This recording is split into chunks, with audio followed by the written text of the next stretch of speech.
Hi, I'm Monica from Move Michigan Realty. So let's go over 5 real estate terms that first time home buyers don't know or don't completely understand. There are many more, but these are the top terms that new buyers often ask me to explain. So, comps, you'll hear an agent say, I can pull comps for you.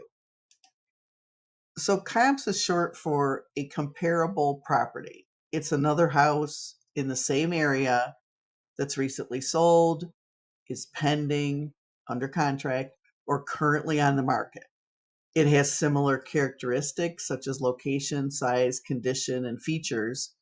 So one or more comps are compared to a subject property in order to help determine price, maybe the offer amount you want to make, or appraisers will use comps to determine value. They do a much deeper analysis, but they do use the same comparable property information that realtors use. So, highest and best. So, the listing agent is calling for highest and best. So, highest and best means there's a limited time to make an offer. Serious buyers should make an offer at their top price and at the best terms they're willing to offer the seller. So, typically, a seller will select one of the multiple offers, and the highest price is not always considered the best overall offer.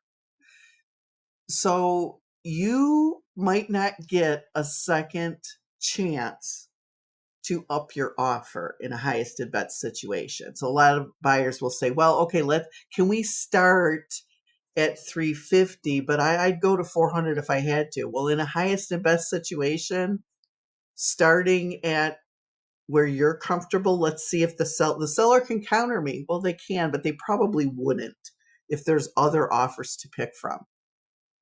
So the offer that's considered best might be a little lower price than what your offer was, but it had terms that the seller thought were better. So terms that sellers like, for instance, I'll give you two. So free occupancy. So meaning the seller can occupy the house after you buy it. And with the multiple offer situations and the low inventory, sellers have become accustomed to expecting that to be free. Uh, some buyers aren't willing to do that, or they want keys at closing, which is fine, but a seller might pick another offer because that other offer might give them free occupancy and plenty of time to move without rushing. They might also pick another offer that has an appraisal guarantee, meaning that no matter what the appraisal comes in at, the buyer is still going to buy the house. So if the appraisal comes in $25,000 less and the buyer has guaranteed an appraisal, meaning they'll buy it no matter, they'll bring the extra $25,000 to the closing table. That's very attractive to a seller. So EMD, so earnest money deposit is what that stands for. So this is similar to a deposit you would make on a car. You're ordering a new car. The dealership says we need $5,000 deposit to order it, and you write out the check. Now, this is the EMD usually is submitted, or a photograph of it is sent in with your offer to show the seller that you intend to purchase the property. So the higher your earnest money, the more serious you look. It does matter in a multi-offer situation if you have a really strong earnest money deposit. So coming in with a $500 earnest money deposit when there's 20 offers, you're not going to look real serious. Even if you have a high offer, someone else's offer may look better. It may be a best situation because they're putting up more money and showing that, hey, yeah, I do have $50,000 to put down, and here it is. So the EMD is held in an escrow account. Now, that could be at a brokerage or at a title company. In rare instances, it's held with a lender or maybe a bank that's you're buying a foreclosure. Sometimes they require it.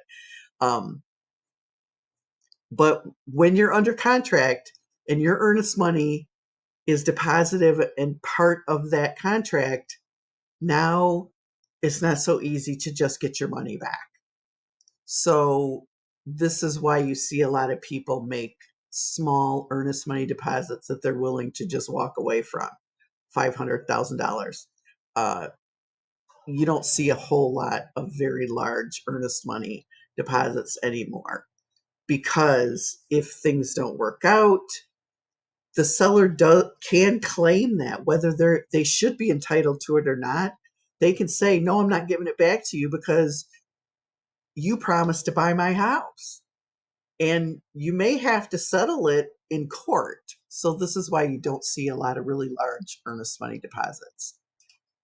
Occupancy. So we just talked about this a minute ago. So you'll hear an agent say the seller's asking for 30 days occupancy. So what that is the number of days that a seller will continue to occupy the home after they have officially sold it to the buyer. So if you buy a house from a seller and you give them 30 days, you go to the closing table, you give all your money over, you sign all the papers, they sign all the papers, you own the house, and they're still living in it for the next 30 days. So the clock starts ticking the day after the transaction's closed. So buyers often want money for that time that the seller's staying in the house, sort of rent. And it's typical for that to be the amount of your mortgage payment. Now, because of multiple offers, it's customary for buyers to give sellers occupancy for free. Not a big fan of that. I like keys at closing. I think that's just simpler, cleaner. It's the best way to do it. But if you have to give a seller occupancy because they're waiting on another property become available to move into,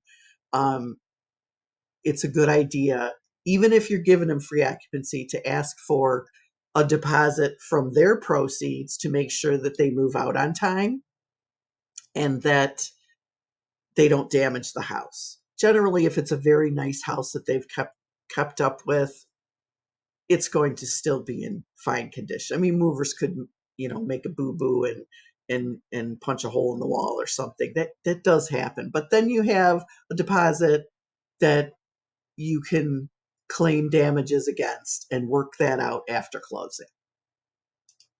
So concessions. So agents will ask a buyer, do you need concessions to buy? Especially if they haven't seen your pre-approval yet.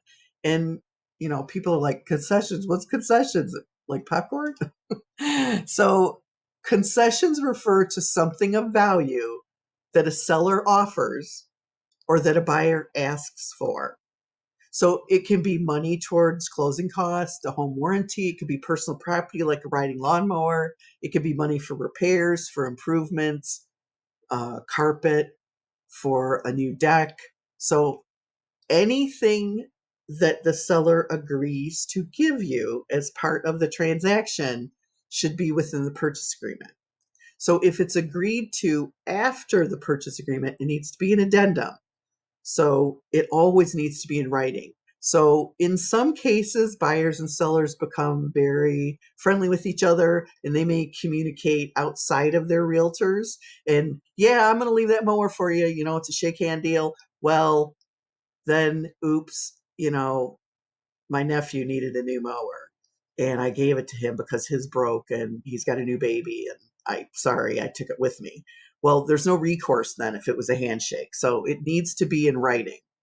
When you get a concession, it needs to be in writing. So leave a comment below if there are other terms that you'd like to learn about or something that you think other buyers would learn from. Share your knowledge.